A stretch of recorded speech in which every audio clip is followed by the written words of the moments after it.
Hey guys, welcome back to another amazing video. Today we're gonna learn how you can create a website using ChatGPT. But before we begin, make sure to hit that subscribe button down below. It really helps me out. Alright, so first of all, open up any kind of your browser and go over to ChatGPT. Go over to first site and simply log into your account. Now what you need to do here is that type in the prompt to obtain the HTML or CSS code for our website. After ChatGPT is done writing the code for you, simply open up a new tab and access any type of online HTML editor. Then paste the HTML code inside the editor and you can see that how our codes look like without CSS styling. After that, if you want to style your site, open ChatGPT again and ask it to combine both codes with each other.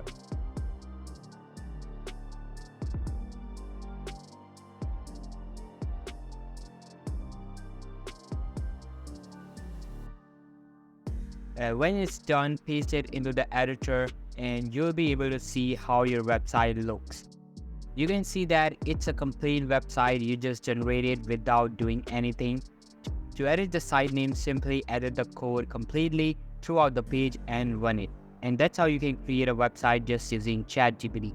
So that's all for today's video, guys. Hope you liked the video. I'll be meeting you in the next one. See you soon. Bye.